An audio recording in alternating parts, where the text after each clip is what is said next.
Yeah, no, these last 4 months have definitely been, you know, not, I guess, the way people thought they were going to go from, the start, but, just, you can just see the growth from where we started to where we are now, the improvement that individuals have made and, as the improvement the team has made as a whole.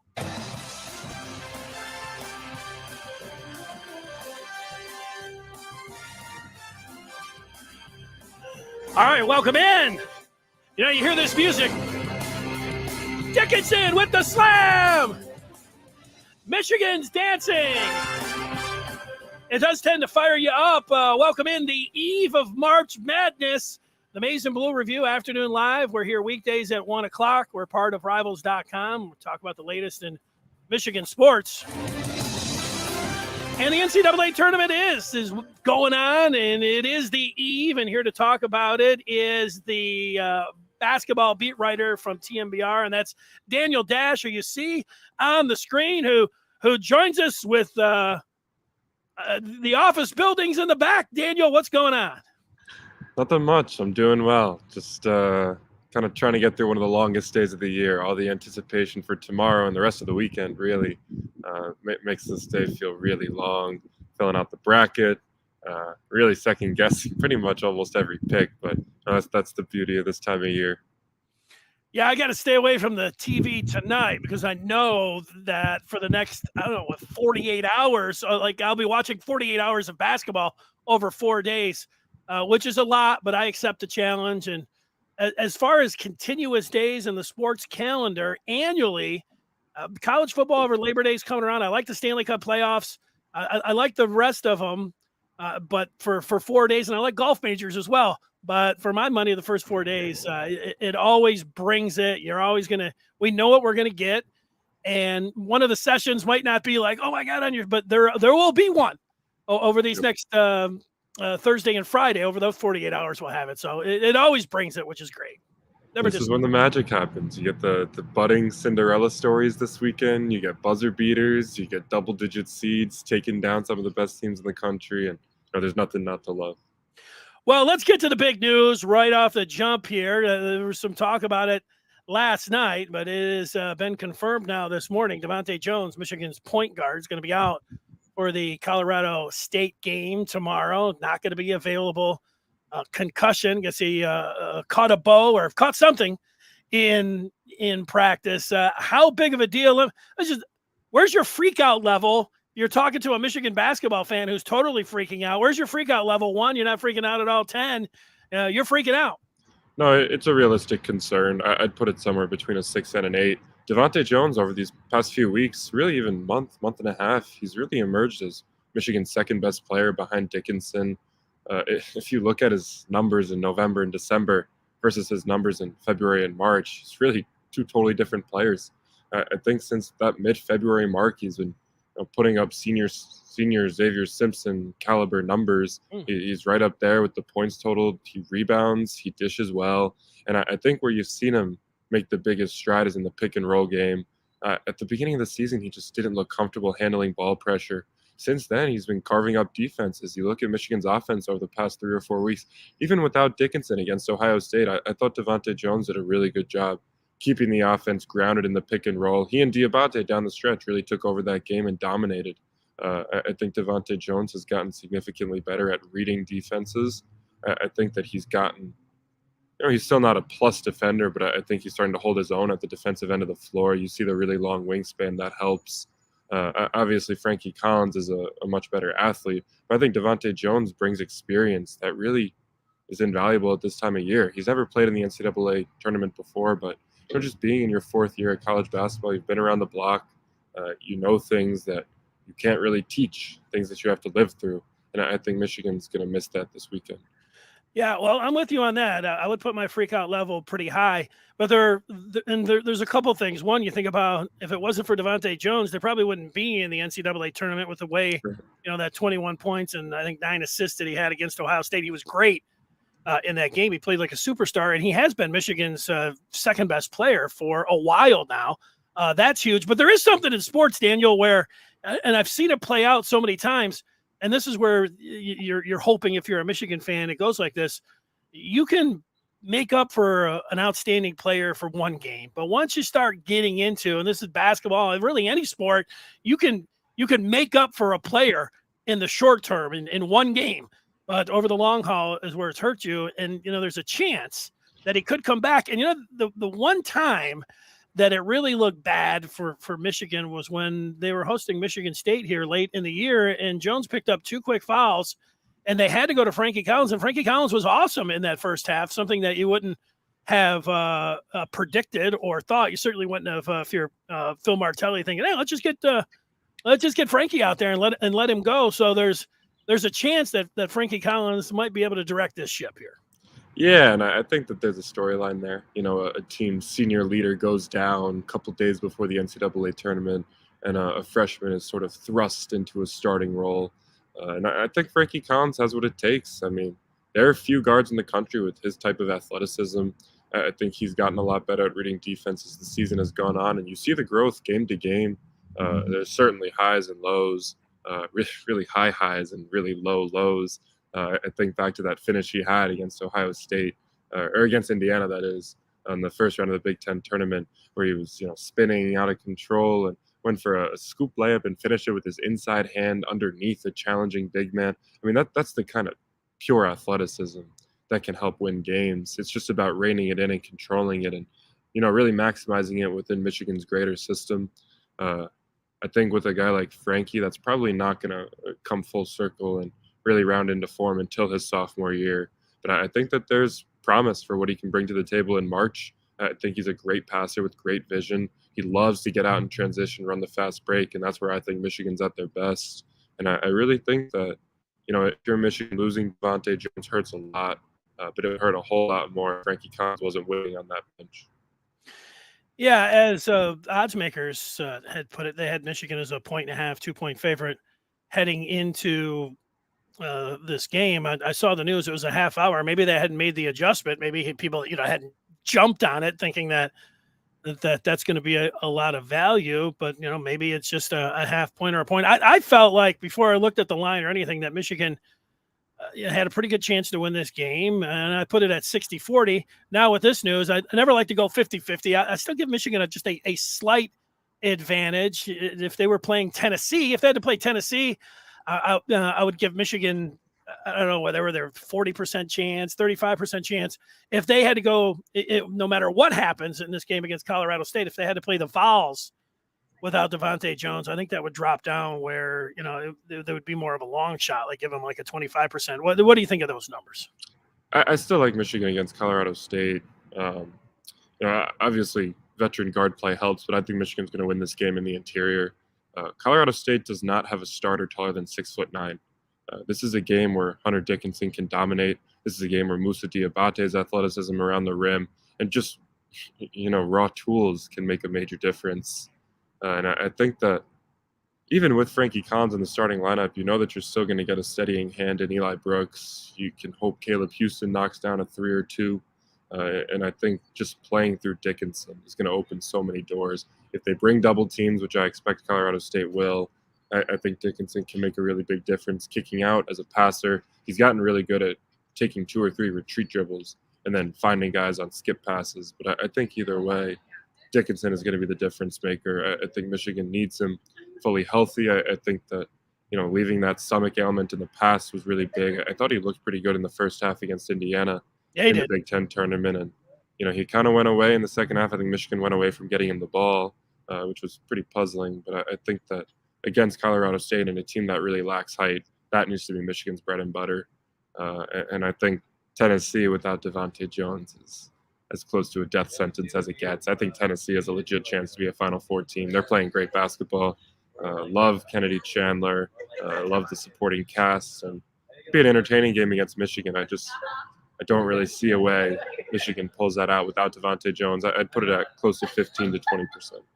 I hear you. You go back to last year. I know this. I picked the Vols in the first round last year, and Oregon State upset them. So they're a nice dark horse pick and everything for the Final Four. But you go 2 years and get bounced in the first round, people on there at Rocky Top will start treating them like the football team. So they'll have a lot of pressure on them. we'll see. I'm with you on that, but Michigan does have, I don't know if people realize this, they have an opportunity here to go to 5 straight Sweet 16s, which says a lot about this program. Let's go through it a little bit. If I take you all the way back, I don't know if you remember, it's kind of cut off on the screen, going back, I guess it'd be 5 years now, to when they beat Rick Pitino, got a little revenge from the championship game, although it didn't feel like it there. They played Oregon, and Derek Walton Jr. had a shot like right from the elbow, and I don't know, 2 inches short there, but they ended up coming up that close, they were that close to being able to get to the Elite Eight there with Derek Walton. Do you remember that run? Yeah, and I think over the course of this 5 years, there are a lot of memories that stand out. And I think, looking back at it, the bridge from Beeline to Howard and, Michigan's tournament success, it wasn't lost in the shuffle. And I think when you see a lot of Power 5 teams make high-profile coaching changes, or a coach leaves a school for a better opportunity, the way Beeline kind of picked up and took off for Cleveland, I think you see a lot of programs take a step back. And just looking at this chart, looking at the results over the past 5 years, you see that Michigan really hasn't.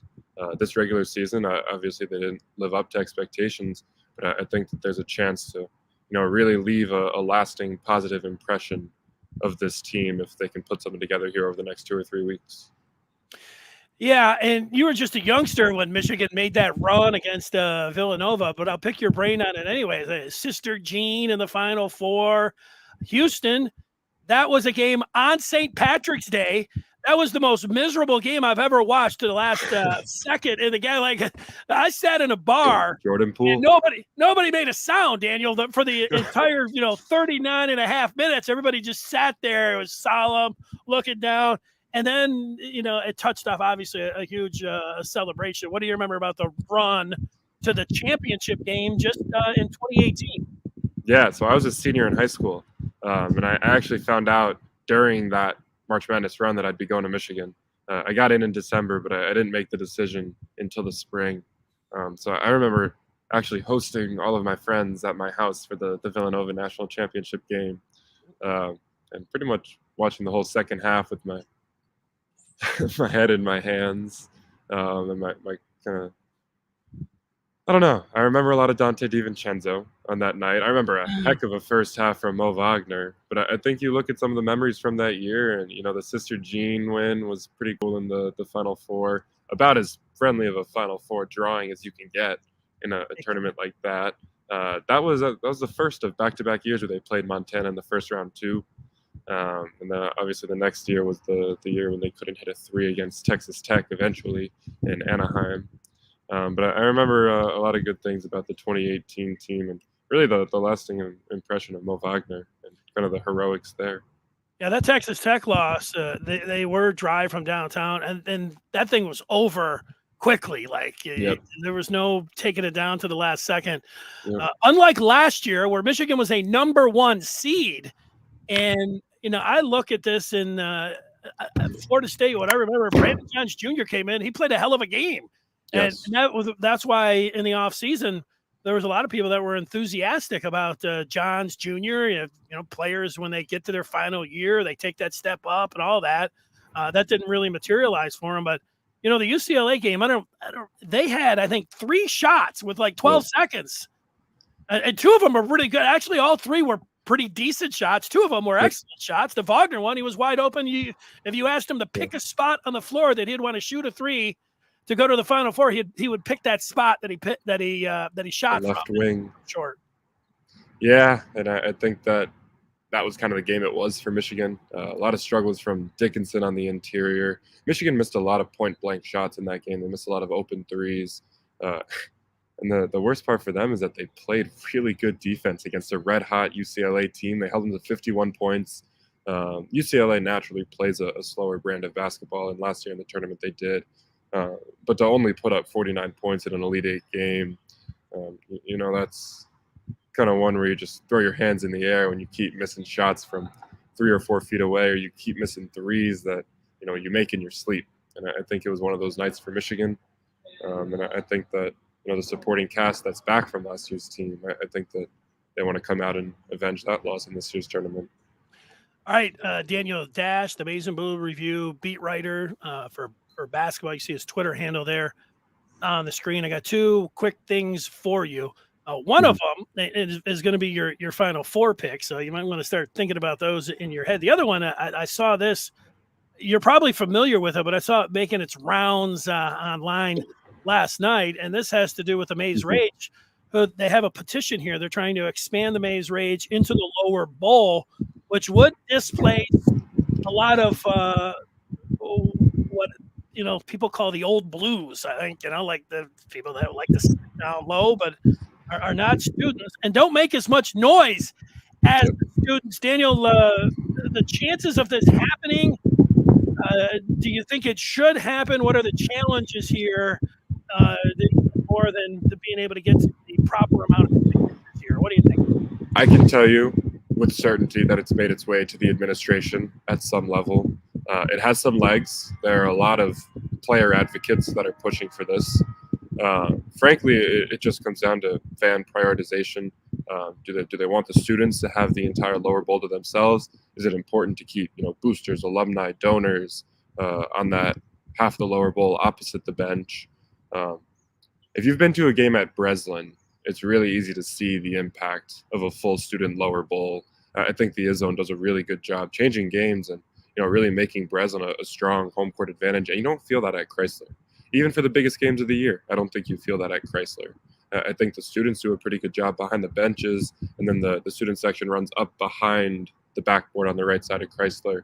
But I think there's only so much noise that can come from one half of an arena, and I think it would just really change the atmosphere for the better if they do make the lower bowl entirely students.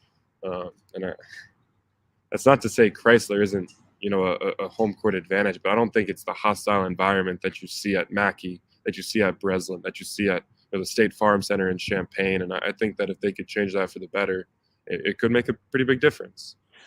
Yeah, I agree with you. There's a lot of compromises that could happen here. I think they could put some premium seats. People like sitting down on the floor. But, you got enough money and maybe 2, 3, 4 rows. I don't know of just some like high premium seats where you can get. They call those old blues. I'm old, but I'm not a so I think they could do that, and then you could get up into that gold section and you could make some premium seating up there.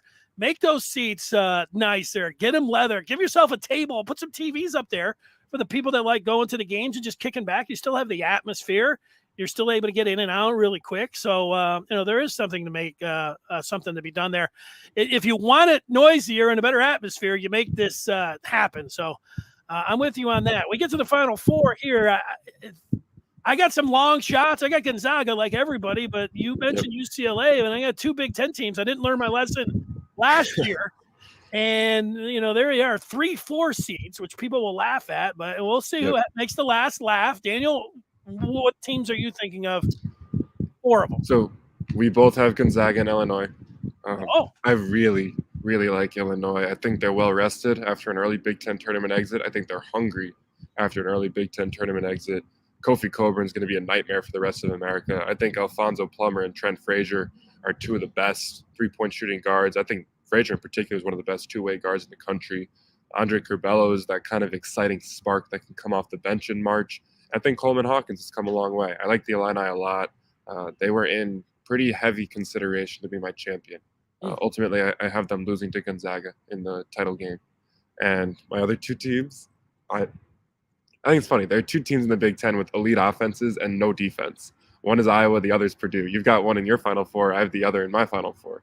I think Purdue makes the Final Four. I think this team is so unbelievably good in West Lafayette this year. 2 All-American caliber bigs in Travion Williams and Zach Edey, a generational point guard, or at least a college point guard in terms of athleticism and skill set in Jaden Ivey, a great supporting cast, Caleb Furst, Mason Gillis, Isaiah Thompson. And I think that with this team clinching no share of the Big Ten regular season title and losing in the Big Ten tournament finals, they're going to come out and play with fire in March. I know that they've had defensive woes, to put it nicely, throughout this season.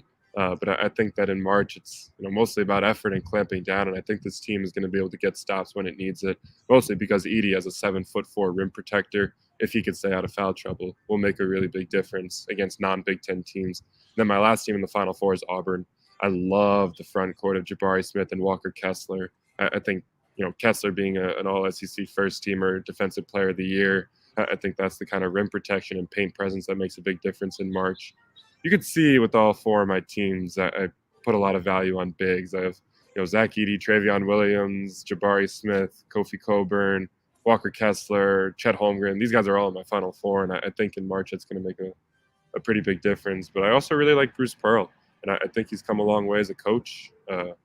Having just signed that lifetime contract at Auburn, I think this is a really good opportunity to go out and put together a really big run in this tournament. Yeah, well, the way Travion Williams played in the Big Ten tournament, he was awesome, and I like the nickname from Edey, the Glacier. They get him down there and let him go into his moves there. I like your picks. I'm learning how to edit up my YouTube there, so down the line here, if you had some successful selections, maybe we'll be able to play that back for you. Can't get enough of this music. One last thing. How about one shining moment? Do you stay around for that? Or when the championship game is over, you're already clicking the keys, or you're out doing whatever you're doing? Do you stick around? I stay around for one shining moment, then I watch it again before I go to sleep, and then I wake up the next morning and I watch it again, and then at lunch the next day I watch it again because it's that good. A true basketball fan. All right, Daniel, we appreciate it. Enjoy the tournament, and we look forward to talking with you again. Thanks a lot, Dennis. I'll talk to you soon. There he is. Everybody enjoy. We'll be on after the Michigan game tomorrow. So until then, we'll see you.